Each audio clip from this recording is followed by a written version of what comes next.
Olá, pessoal, esse é o meu, o seu, o nosso podcast Biologando, trazendo sempre assuntos inovadores para vocês. E hoje nós iremos tratar sobre biogeografia de ilhas, mais precisamente o grau de isolamento e a conservação da biodiversidade, sendo apresentado por este que vos fala, Salmo Avelino. E como sempre, trazemos convidados maravilhosos para o nosso podcast. E hoje não é diferente. Nossos nobres convidados já estão aqui e eu vou apresentá-los para vocês. Vitor Maia, que está conosco. Olá, pessoal, tudo bem? Thaís Andrade também. Olá, pessoal, como é que estão? E Michele Ramos, que também está conosco nesse podcast. Olá, gente. Prazer estar aqui. Ótimo. Então, vamos dar início à nossa conversa.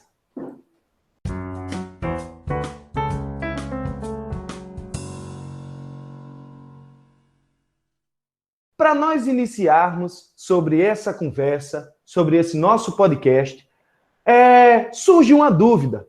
Quando nós falamos de biogeografia de ilhas, a gente pensa exclusivamente em ilhas oceânicas. Nós podemos até pensar nessa questão. Mas uma pergunta que eu faço para vocês, para os nossos convidados aqui, e queria que o nosso amigo Vitor, ele iniciasse para a gente falando sobre como é que isso ocorre, Vitor? Será que realmente nós podemos pensar apenas em ilhas oceânicas ou existe algo além dessa questão aí que nós podemos conhecer aí? Olha, meu amigo, eu vou lhe dizer que existe algo além sim, viu? Quando falamos em biogeografia de ilhas, não estamos falando apenas de ilhas oceânicas, ou seja, de um pedaço de terra cercado por água, mas pode ser referência a qualquer habitat que esteja isolado por um ambiente que seja inadequado às espécies presentes. Ou seja, vou explicar de uma maneira melhor. Lagos isolados por terra é um exemplo também de uma ilha, se você está compreendendo. Por exemplo, picos de montanhas isolados por planícies também é outro exemplo, como pode ser o contrário também. Planícies isoladas por picos de montanhas. Também vai fazer esse isolamento de um ambiente onde ao redor é inadequado às espécies que estão presentes naquele ambiente. Por exemplo, também fragmentos florestais isolados por áreas desmatadas, ou também o contrário é válido, ou seja, clareiras em uma floresta isoladas por árvores. Ou seja, todos esses tipos de ambientes podem ser, como é que eu posso falar a palavra? Representados como ilhas, considerado como ilha. Muito bem, obrigado, Salmo. E também vale a pena lembrar que essa biogeografia de ilhas, ela foi uma teoria proposta na década de 1960 por dois ecólogos, Robert McArthur e Edward O. Wilson, para explicar justamente a riqueza de espécies dentro dessas ilhas. Então, no caso, essa teoria ela foi adaptada, né, ao longo do tempo, para que não somente ilhas oceânicas fossem consideradas locais de isolamento. O que faz todo sentido, né? Porque a gente sabe que fragmentos florestais também são mini ecossistemas. Então, nesse caso, faz muito sentido essa adaptação para que a gente possa entender o que acontece com as espécies locais. É interessante isso que estavam falando. Então, nesse momento agora, né, nós que estamos ouvindo aqui, precisamos compreender que quando a gente fala sobre esse isolamento, a gente não está falando só dessas ilhas oceânicas, mas de todos esses exemplos que vocês citaram aí, né? Que foram excelentes. Então, e também, sim, né? Michele. Posso falar uma observação? Pode ficar à vontade, Michele. Em cada lugar, assim, né, desses exemplos que Vitor, Thaís citaram, a gente vai encontrar diferentes espécies também, né? Que é capaz de serem também fragmentados, isolados. Então, realmente, né, esse contexto não se aplica só àqueles organismos ali viventes naquela ilha oceânica, né, mas também em alguns picos de montanha, nos lagos isolados e por aí adiante. Era exatamente sobre isso que eu ia fazer esse comentário agora, né? Em relação às espécies que vivem nessas ilhas, isso influenciaria na sobrevivência delas ou simplesmente elas não iriam sofrer com nada disso? Aquelas espécies iam estar ali dentro daquela daquele isolamento, né? Elas estariam isoladas ali das demais espécies e isso não influenciaria em nada? Ou será que teria algo externo que poderia influenciar naquilo? Ou não? O que é que você pode me dizer aí, Thaís? Eu acredito que sim, porque essas espécies, elas precisam de interação, né? Não só para a questão da sobrevivência em si, mas, assim, a sobrevivência, obviamente, é o objetivo. Só que, assim, para a questão de perpetuação de espécie mesmo. Por exemplo, falando mais diretamente sobre a questão do grau de isolamento, ele é um dos fatores, né? Um dos dois fatores, né?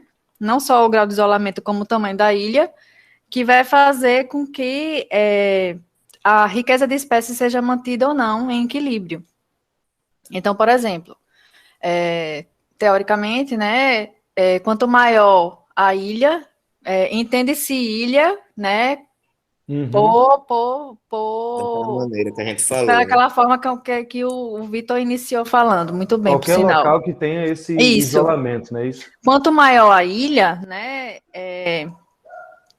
Na verdade, quanto mais próxima uma ilha, um fragmento ou uma ilha do outro, mais a probabilidade de haver interações entre as espécies, né? E havendo essa interação, a probabilidade de extinção diminui. Por quê? Porque há a interação genética, né? No caso, há o fluxo genético, fluxo gênico, e quando há essa interação genética entre as espécies de ilhas próximas, há aumento da diversidade genética. Então, a taxa de extinção diminui bastante, né? Que é interessante porque, obviamente, que a extinção faz parte da evolução, né? Ela muitas vezes é necessária, só que há manutenção dessa diversidade, né, genética, e assim a taxa de extinção diminui bastante entre essas espécies. Ô, Thaís, você então está querendo dizer que essa teoria propõe que essa riqueza de espécies, ou numa ilha ou nesse fragmento isolado, é mantida através de um equilíbrio entre as migrações e as extinções, não é isso? Isso. Exatamente Certo. isso. E isso também depende desses dois fatores que foi o que você falou, o tamanho da ilha e o grau de isolamento dela, né? Quanto maior a ilha e maior a sua proximidade, fica mais fácil de ocorrer esse fluxo gênico. E a gente já está entrando até em conservação da biodiversidade nesse tema, não é isso? Isso, exatamente. Isso. É isso que vai manter, na verdade, essa conservação, né? Como é que eu posso dizer? Sobrevivência, essa biodiversidade? Exatamente, é o que vai manter a biodiversidade, né? Desse local, assim, o que vai manter esse local.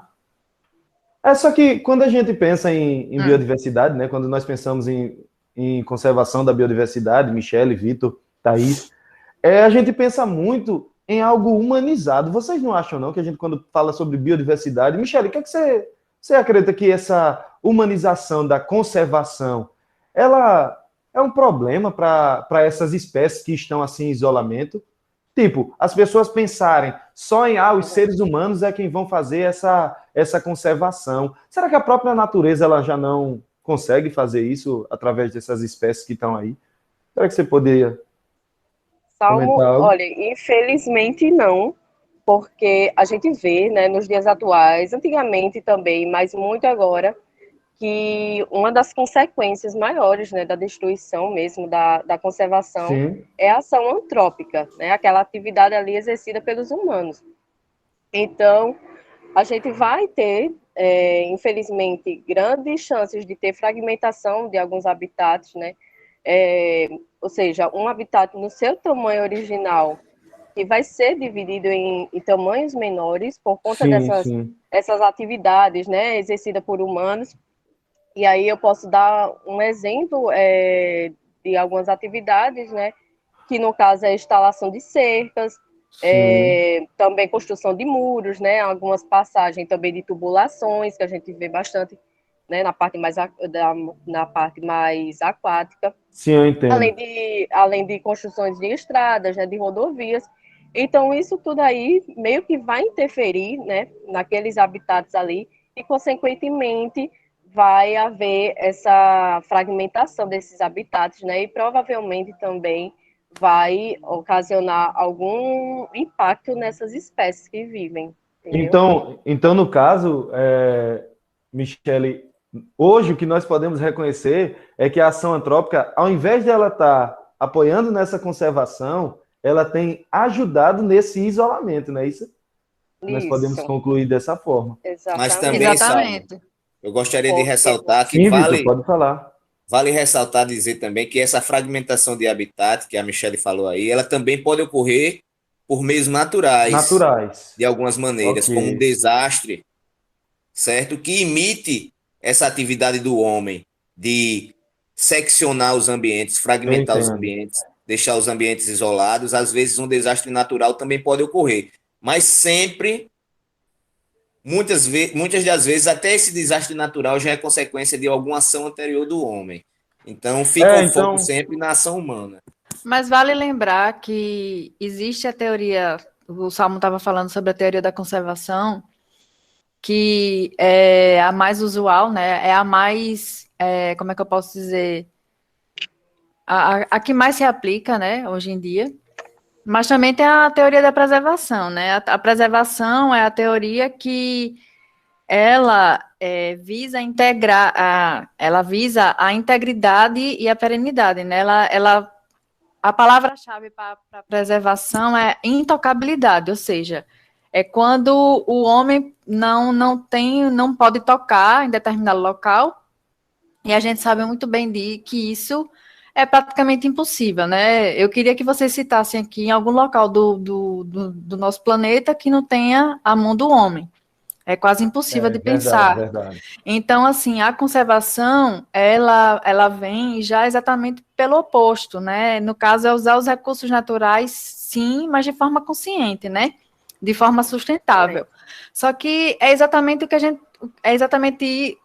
que a Michelle acabou de falar, nós estamos fazendo o contrário. Quando eu falo nós, eu estou falando da Ser humanidade, né? humano, certo? A gente está fazendo exatamente o contrário, a gente tá tornando os recursos naturais escassos. E é isso que é o grande X do problema, né? Não só pelas questões das extinções da extinção de espécies, mas também por questões dos recursos naturais que nós já dependemos diretamente deles, né? Era exatamente. Isso. Aí você chegou a Vitor, se você quiser complementar com mais alguma Não, coisa, pode pode ficar à ficar à vontade. vontade, pode ficar à vontade, Salmo. O que eu observo, o que eu posso ver, né, e ouvir aí da parte de vocês, é exatamente essa questão dessa intocabilidade que foi falada assim, né? Que é meio difícil de você, hoje em dia, você ver um local que realmente ele não foi tocado. Não Só ter que acesso a ele, né? isso, Realmente. ter acesso a esse local. Aí o que eu fico me perguntando é o seguinte, Vitor, e em relação a esses fragmentos aí, né? Esses fragmentos de hábitats, ou então, que a gente poderia chamar, não sei se a gente poderia falar, vocês que são aí, com certeza, mais conhecedores do que eu, se a gente poderia falar dessas ilhas, né? Que são esse isolamento. Esse isolamento, de certa forma, ele iria afetar no desenvolvimento dessas espécies naquele próprio local. Né? Isso eu acredito que vocês falaram um pouquinho sobre isso. E vocês falaram que ele vai afetar o desenvolvimento desse local aí, beleza.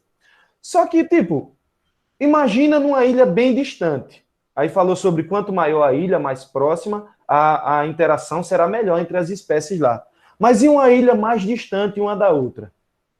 Como é que ia ficar essa questão dessa interação, dessa taxa aí que vocês poderiam falar sobre essa imigração? Ou será que não existiria nenhuma junção de uma ilha com a outra? Ou será que seria necessária uma intervenção humana? Eu queria que vocês comentassem aí sobre isso aí, se vocês pudessem.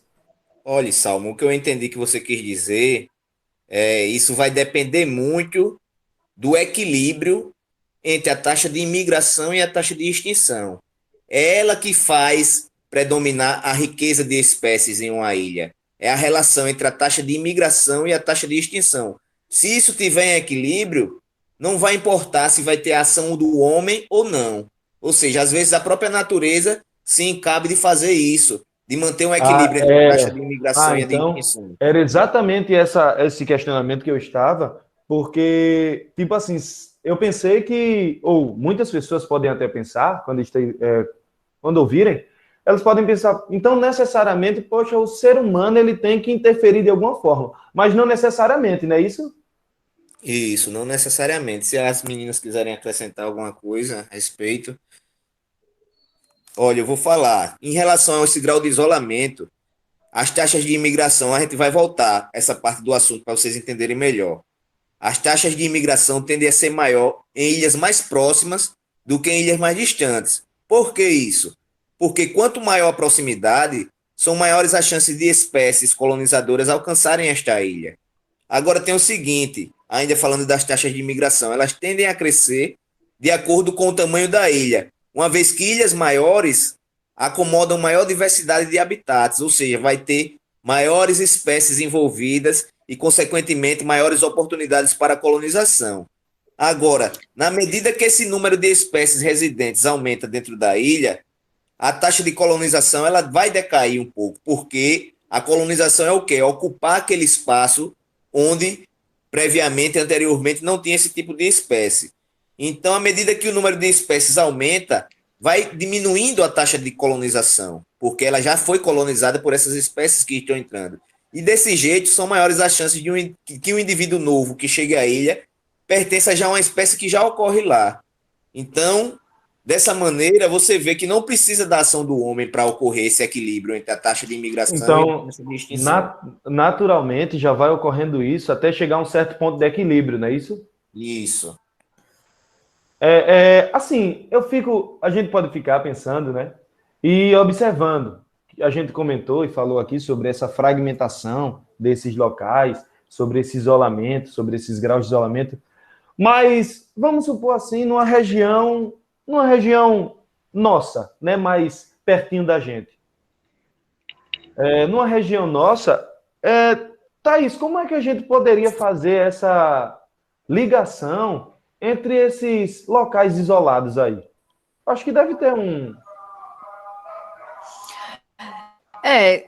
Bom, não sei se eu entendi bem a sua pergunta, mas eu acho que, falando de fragmentos florestais, nós podemos usar corredores ecológicos, por exemplo, é isso?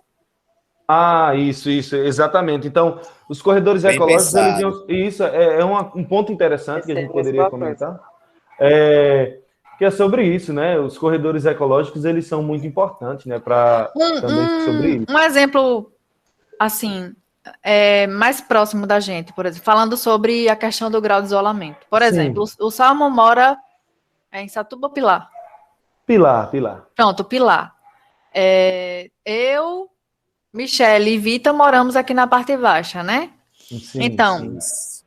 a probabilidade da gente ir para o Marcel Shop, por exemplo, é muito maior do que você, Isso, certo? Digamos que o certo. shopping seja, digamos que o Marcel Shop seja uma ilha. Entendo. E eu, Michele e Vitor moramos numa ilha próxima, certo?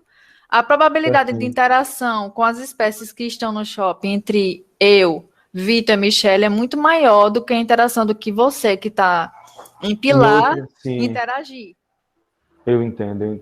entende? É verdade. Então, eu acredito que fica fácil de entender quando a gente aproxima as coisas assim, quando a gente torna, Sim. Visual, né? A gente torna quando a visual, gente porque isso visualiza as realmente, coisas assim, né? E também isso tem uma questão realmente. de que tem que lembrar que as taxas de extinção, elas aumentam quando há um maior número de espécies na ilha também, por questão de Sim, competição, né? competição, verdade, interessante. Então, Então, sim, pode falar. não, se você quiser concluir, pode concluir, Thaís. E também, assim, com relação à extinção, a gente tem que lembrar também que o tamanho da ilha faz a diferença. Então, quanto menor a ilha for, né? Desculpa, Quanto maior a ilha for, a taxa de extinção tende a ser mais... Desculpa. Quanto menor a ilha for, era o que eu estava falando anteriormente, maior a taxa de extinção. Isso. Entendo. Então, aí vimos a palavra do Vitor, da Thaís, da Michele, só que para a gente fechar, Michele, então, no caso, a conservação, ela tem vários fatores para acontecer, né? Até mesmo naturalmente ela pode ocorrer sem problema nenhum, não é isso? Pelo que a gente pôde observar hoje. Como o pessoal falou, né, anteriormente também sobre a questão da fragmentação e tudo mais, tem a questão das atividades humanas, né, que vai influenciar também nessa fragmentação. E a gente também até pode citar alguns exemplos também das atividades humanas que degradam o ambiente, né? Não necessariamente as espécies. Eu acho que foi Thaís que comentou sobre isso. E aí a gente pode falar também do exemplo de ações como a agricultura, né? A pecuária, que a gente vê que degrada bastante o ambiente. A exploração de madeiras também, que é um grande exemplo que a gente vê, principalmente aqui no nosso país, né? Queimadas também, que é bastante comum, infelizmente, e além de construções, né, de estradas, construções civis, tudo mais. E a urbanização em si, né, que aí a gente já vê o exemplo do caso desses corredores ecológicos, né, que seria uma boa alternativa para a questão da urbanização. Que a gente vê que cada vez mais, né, nas cidades grandes, principalmente, a gente vê esse fragmento florestal, né, devido a grande urbanização, a grandes estradas e tudo mais. Então, corredores ecológicos realmente seria uma boa alternativa, né, para solucionar esses problemas. É interessante. Então, nós pudemos observar, nós pudemos ouvir toda a nossa fala dos nossos digníssimos cientistas, né, que falaram hoje aqui para a gente. Então, para a gente encerrar, Vitor, Thaís, Michele, vocês têm alguma falazinha para a gente encerrar? Vocês gostariam de comentar mais alguma coisa? Eu gostaria de fazer um resumão em relação a isso. Coisa bem simples, só uma frase, assim, tipo dizendo... Eu queria dizer que a gente vê o quê?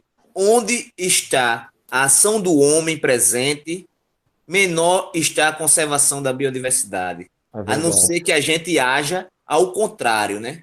Haja em prol da biodiversidade. Mas todos esses outros tipos de ações que a Michele citou, como agricultura, pecuária, tudo isso é ação do homem em busca de um viés econômico que prejudica a conservação da biodiversidade. Era isso que eu queria dizer. Na verdade, nós precisamos, né, da agricultura, nós precisamos já da pecuária, só que os interesses econômicos por trás, eles estão passando por cima da nossa necessidade, né? No caso, há um interesse político também e econômico muito maior do que as nossas necessidades de sobrevivência. Sobrevivência. Isso. E a questão da gestão mesmo, né? O manejo dessas áreas. Eu acredito que a gente precisa não só de políticas, né, nesse sentido, mas também de uma educação ambiental, uma sensibilização, só que realmente é meio complicado, né, um pouco difícil. É bastante complicado. E é exatamente, talvez, um dos nossos próximos temas sobre sensibilização da conservação da biodiversidade, né? Nós podemos trazer aqui futuramente. Então, gente, esse foi o nosso Biologando, o nosso podcast maravilhoso, e eu agradeço aos nossos convidados por estarem presentes conosco aqui. Eu que agradeço. E sintam-se convidados para os nossos próximos. Muito obrigado, gente, e até mais. Tchau, tchau, pessoal. Até a próxima. Tchau. Tchau.